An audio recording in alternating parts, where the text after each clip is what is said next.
What's up guys, Barry Gaming here, back with some more AFK Journey, and today we're going to be showing you a couple different fights here with the Plague Creeper because new teams just keep popping up and I want to make sure you guys are staying informed. Number one, first and foremost, the two videos you guys are going to see today, both of them are going to include the typical Graveborn team. However, one hero that's actually going to be dropping off of this is going to be Ryanair because we want to keep that faction bonus. We need to keep the bonus for our faction talents because remember, getting up to this tile right here for the extra tile is most important here, so we need to make sure that is still active, meaning Thorn is getting added into the mix.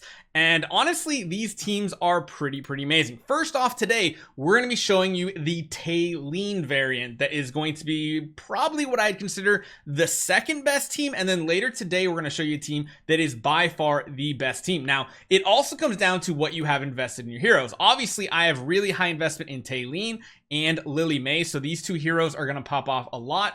Later today we're going to show you a hero that is less meta but can really still pop off, and we need to really compare because these damage numbers are very close. They're within 1 billion damage of each other for most people, but we have to see what happens. So first off, we do have the Talene squad right here, and with the Talene team, essentially what we're doing right here is we have this bonus damage now getting ramped up because we did get the epic set.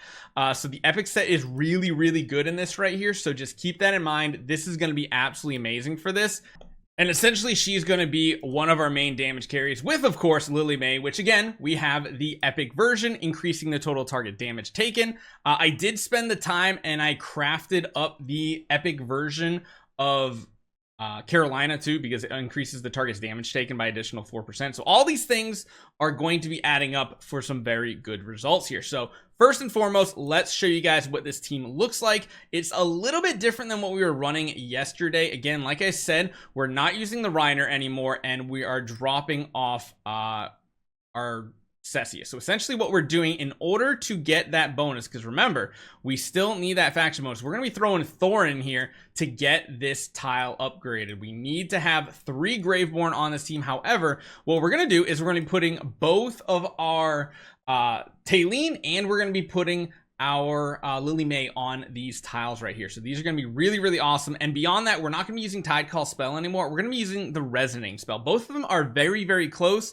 We've seen the better results from the Resonating spell, and this is going to be, if you have high investment in Talene, this is going to be your go-to here. There's so many really good teams to use, and I want to take a look at this because remember, we only have Ludovic for healing on this one, but Talene does a lot of AoE damage. When she does use her ultimate too, she's going to be covering pretty much the entire battlefield. You'll see right here, there are some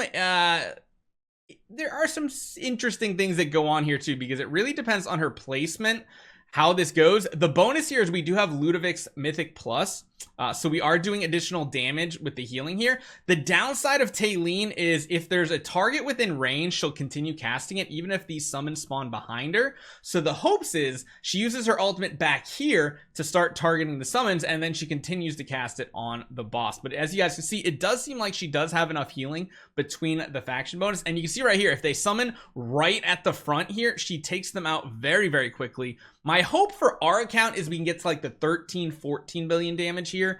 I don't know if it's going to go even further above that. I know a lot of the people pushing the really endgame content have literally like Paragon 4 heroes when they're doing this, but it still should be pretty close overall. We're up to about the 10 billion mark, and we're about to get to like the 11 billion that we were at with the previous team. So you can see the Talene team already so much better. If you're like me, you absolutely love this hero. This is going to be it's just going to be the team that you want to invest in. So you see right here, she does probably continue to cast. Yep. When these go out of her range, she will stop casting her ultimate. See, she stops right there, and then she'll turn around and start attacking. That's the only downside. I wish you could like prioritize Talene to the back row or something to make sure she continues to cast it, but she gets one more ultimate off right here, which she doesn't. Oh man, so see, she moves to the back and starts AoEing, which is cool and all. We got to about 14.1. That is typically what you're going to expect from this team right here. Got us up to rank 13. But yeah, doing more damage here. Again, all those stacking buffs are going to both Talene and Lily May from this. And again, if you really don't know what we're talking about, the reason why this boss specifically, Plague Creeper, why we're going with the Graveborn talents is because of what this talent actually does. And this is only usable when there are ads to be killed. The Prime Carry selects another rearmost ally to sacrifice when the battle starts. The sacrifice loses current HP. And skill also increases the Prime attack and physical defense by 18% of the current target's corresponding stats. So they're basically going to be swapping and giving each other additional stats. However, you recover HP when you assist in a defeat.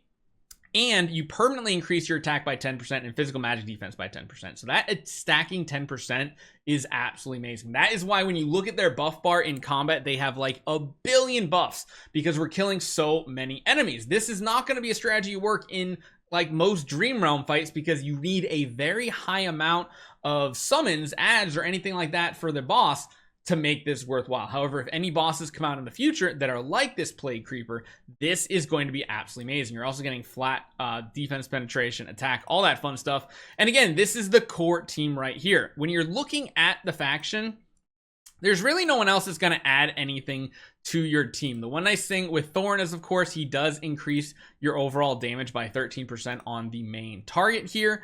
Beyond that, not so much. His equipment is basically just, oh wait, it doesn't stack though. Yeah, but this does mean that if Lily May isn't hitting the same target as him, like with the ads, it will put that buff on there too. So I guess that is like a nice thing to have. There's really no other charms this season that really do anything too much. And that's why this is the squad right here that's currently coming in rank number 2. Now I say it's number 2, however, for your account, it might actually do better than the other team we're going to show you guys. So I'm going to continue to level all of our heroes up. I've been trying to keep these two much higher. And after our couple extra attempts here today, we'll get them up to most likely level 590. Trying to keep them ahead of the game on this is a really good point because, again, the more stats you have on this main squad, the better it is going to be. And on top of that, because you're not going crazy with ultimates necessarily, Resonating Spell does seem to be working kind of the best here. You get that haste and attack versus crit hit and haste. So I'm guessing the attack value, I mean, it's a lot. It's going up to 11.2% attack. You're losing all of that for some crit.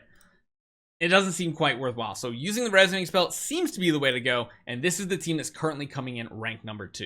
So I'd love to hear if you guys are enjoying this Primal Lord. I think this is the most fun one we've had so far, in all honesty, just because it's such a different strategy. And the fact that we have these faction talents now, switching them every single day, heck, every like 10 to 12 hours, we come up with these new teams, and people in the community are so awesome being innovative. I'm simply showing you guys what's best. I'm not creating them. I'm not taking any credit for that. I'm just trying to let you guys know what teams to be using because like I said, it's changing so quick and so fast that it's hard to keep up. Now, later today, I'm going to show you guys a team that's really, really good. The video will probably be coming out a little later, and it does have to do with having a +10 Cassidy. So stay tuned for that one. That's currently the best one if you have investment in Cassidy. If you don't, that Talene team is going to do better. Hopefully you guys enjoy this one. We'll see you guys next time.